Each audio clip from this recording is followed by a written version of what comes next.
a comenzar unos cuantos vídeos en los que vamos a tratar conceptos matemáticos importantes para entender las ecuaciones de Maxwell.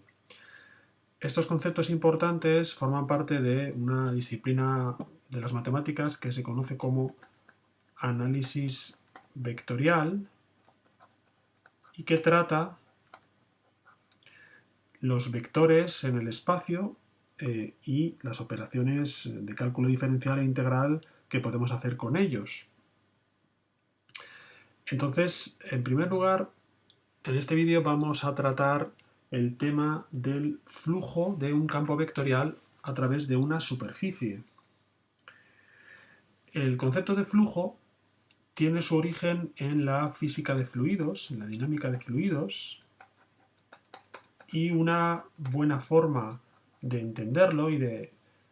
definirlo y comenzar a tratarlo es considerando un campo de velocidades que representa las velocidades de un fluido, un medio continuo que es un fluido en el espacio. Entonces vamos a considerar en primer lugar un caso muy sencillo que sería el de una superficie rectangular de anchura A y de altura B que está situada con una orientación perpendicular al campo de velocidades. Vamos a suponer también que ese campo de velocidades es uniforme en esta región del espacio, de manera que el valor de la velocidad en todos los puntos de la superficie es el mismo. Entonces, en este caso, lo que llamamos flujo del vector velocidad a través de la superficie S, que es la superficie de este rectángulo, lo vamos a representar así, ¿de acuerdo? Sería igual al producto de la superficie del rectángulo, A por B, y por la velocidad del fluido en módulo. Si pensamos un poco en esta definición, veremos que este valor representa el volumen de fluido que atraviesa la superficie S en la unidad de tiempo. ¿De acuerdo? Ya que en la unidad de tiempo, un elemento de fluido que pase por la superficie, cualquiera, va a recorrer una longitud en la dirección del eje X igual a v. Por lo tanto, esa longitud, que valdrá v multiplicada por la dimensión según el eje Z A y por la dimensión según el eje Y B de la superficie, va a definir el volumen de un paralelepípedo. Podemos intentar dibujar aquí así, ¿verdad? Que sería el volumen ocupado por todo el fluido que ha pasado por la superficie S en la unidad de tiempo. Y por lo tanto, ese valor, ese volumen, es lo que también se llama el caudal de un fluido, por ejemplo, de una corriente de agua, que pasa por esta superficie, por esta sección rectangular y normal a la dirección de la velocidad del fluido. Aquí tenemos una vista de la misma situación, pero desde arriba, es decir, dejando el plano XZ en el plano de la pantalla y de tal forma que vemos la superficie de canto, de perfil, y entonces se ve más claramente cómo la velocidad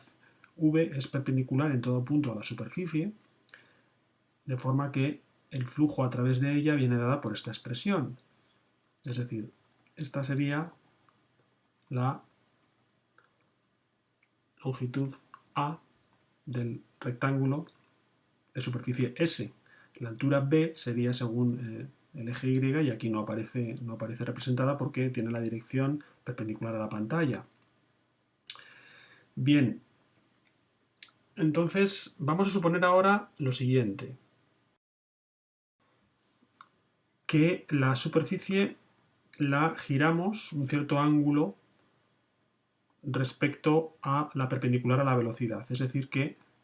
la superficie forma un cierto ángulo θ con respecto al vector velocidad del fluido.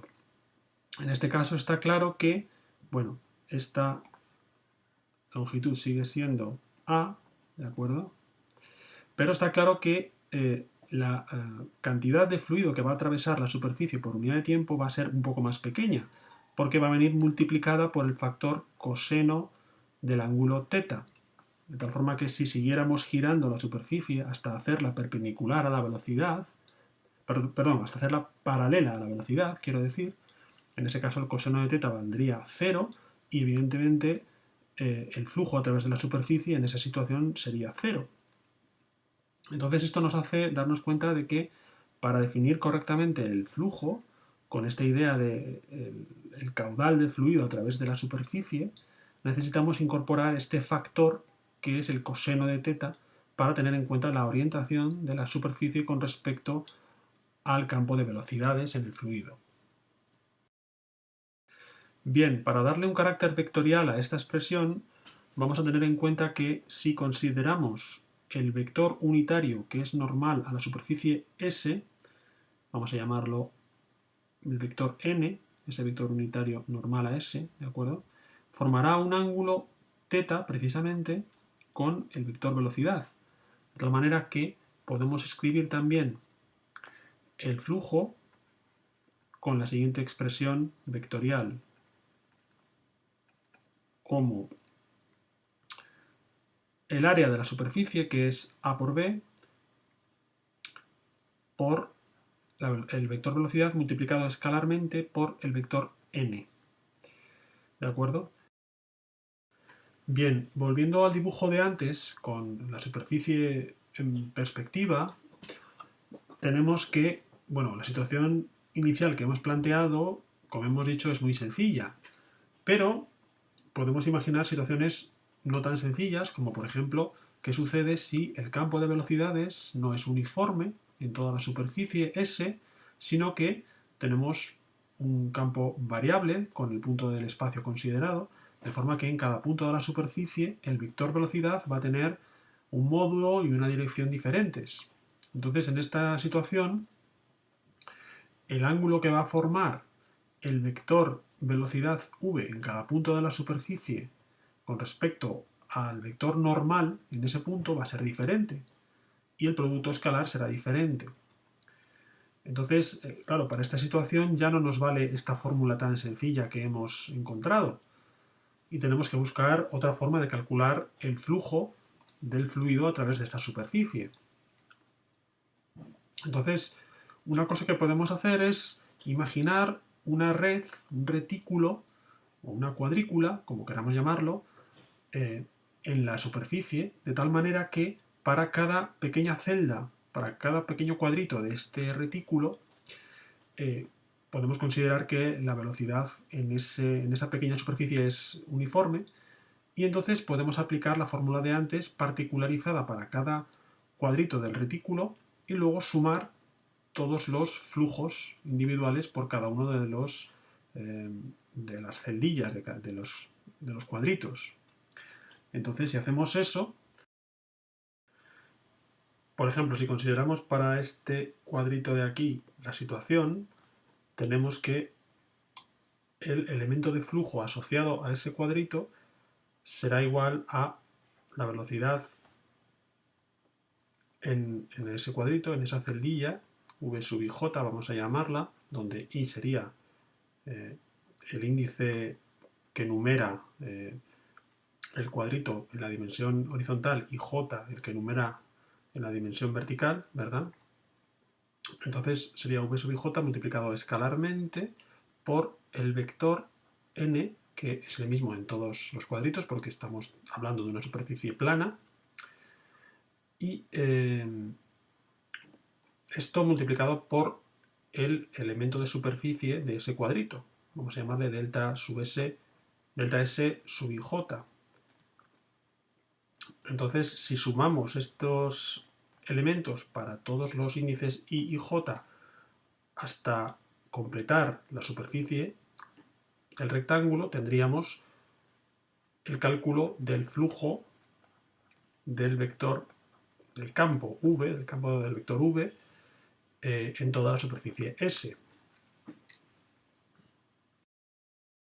Este método lo podemos generalizar para superficies que no sean planas, como esta, ¿de acuerdo? Porque siempre podemos dividir en cuadritos lo suficientemente pequeños para que cada uno de ellos individualmente podamos considerarlo plano y, bueno, en este caso pues sería n sub ij, ¿verdad? Porque el vector normal sería diferente para cada celdilla de la superficie curva. Con lo cual aquí, pues en la fórmula que hemos obtenido habría que poner los índices i, j para cada vector unitario normal en cada sumando. Pero bueno, al final, como vemos, con este método, si hacemos el retículo más y más fino, vamos hacia la idea de una integral. Así tendríamos la integral del producto escalar v por n, donde v y n van variando al movernos por toda la superficie, y esa integral estaría extendida a toda la superficie S, de forma que, bueno, el diferencial por el que multiplicamos en la integral es diferencial de superficie, es decir, cada pequeño elemento de superficie lo multiplicamos por ese producto escalar de v por n. Entonces, bueno, a esto de aquí, el vector unitario normal para cada punto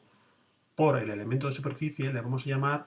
elemento de superficie orientada, elemento diferencial de superficie orientada, y le vamos a dar un carácter vectorial, de forma que podemos escribir también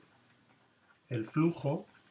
con la siguiente expresión: la integral en la superficie S del campo V multiplicado escalarmente por el elemento diferencial de superficie orientada S. Bien, y este concepto matemático que hemos introducido haciendo uso del campo de velocidades de un fluido lo podemos generalizar para cualquier campo vectorial. Por ejemplo, para el campo eléctrico E. Y podemos calcular el flujo del campo eléctrico E a través de una superficie S en el espacio mediante la integral del producto escalar de E por el elemento de superficie orientada para cada punto de la superficie en cuestión. Así, sabemos que el flujo del campo eléctrico y el flujo del campo magnético juegan un papel central en las ecuaciones de Maxwell, como veremos más adelante en detalle.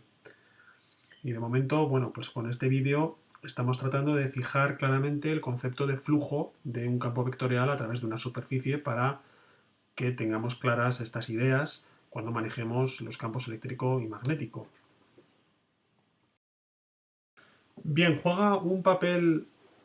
especialmente importante el cálculo de flujo de un campo vectorial a través de una superficie cerrada en electromagnetismo. Así, si aquí tenemos un cierto campo eléctrico o magnético, o en general un campo vectorial cualquiera, vamos a llamarle campo E, por ejemplo, si es un campo eléctrico, y tenemos una superficie cerrada que encierra un cierto volumen, que bueno, está aquí representada de esta manera, que parece una patata, ¿verdad? Una patata pelada. Bueno, pues se toma por convenio el vector normal a la superficie, es decir, el vector elemento de superficie orientada en el cálculo del flujo en una superficie cerrada, se toma por convenio siempre hacia afuera, ¿de acuerdo? Es decir, en cada punto de la superficie cerrada en la que calculamos el flujo, consideramos siempre el vector diferencial de S orientado hacia afuera y perpendicular a la superficie en el punto en cuestión. Esto es importante a la hora de tener en cuenta el cálculo del flujo. Y un teorema sencillo que es importante en todo esto es el del flujo en la superficie que envuelve un volumen compuesto. Supongamos un volumen V cuya superficie externa es S y que podemos descomponer en dos subvolúmenes, el volumen V1 y el volumen V2, que están separados por una superficie interna que vamos a llamar S12, de tal forma que la superficie externa del volumen V1 sería S1 externa y la superficie externa del volumen V2 es S2 externa. Bueno, pues se cumple que el flujo del campo vectorial en el que está inmerso el volumen V a través de la superficie total S es igual a la suma del flujo a través de la superficie del subvolumen V1 más el flujo del campo vectorial a través de la superficie del volumen V2. La demostración es muy sencilla porque si yo calculo por separado el flujo en la superficie que envuelve al subvolumen V1, tengo dos términos. El término que involucra la superficie externa del subvolumen V1, que sería S1 exterior, ¿de acuerdo? Sería el flujo en S1 exterior, vamos a representarlo así, más el flujo a través de la superficie S1,2, que lo habré calculado con el vector diferencial de S tomado yendo del volumen V1 al volumen V2, es decir, con esta orientación. ¿De acuerdo? Y por otro lado, en el segundo sumando tendré el flujo a través de la superficie S2 exterior más el flujo calculado en V2 a través de S1,2, pero con el diferencial de superficie orientada tomada en sentido contrario, es decir, contrario al caso anterior, es decir, yendo de V2 a V1. Por lo tanto, vamos a llamar a este flujo phi S1,2, este vamos a llamarle yendo de 1 a 2 y este yendo de 2 a 1. Por lo tanto, como la integral va a ser la misma, pero con los diferenciales de S con el signo cambiado, este término de aquí se me va a cancelar con ese término de aquí. Con lo cual, al final, vemos que efectivamente la suma de estos dos flujos es igual a simplemente el flujo del campo a través de la superficie S1 externa más el flujo a través de la superficie S2 externa. Es decir, al final es solamente la parte externa del volumen V la que contribuye en el cálculo del flujo y por lo tanto vemos que se cumple esta igualdad. Es decir, resumiendo el significado del teorema, tenemos que el flujo a través de la superficie que contiene un volumen dado es igual a la suma de los flujos individuales a través de las superficies de los subvolúmenes en los que podemos descomponer el volumen inicial.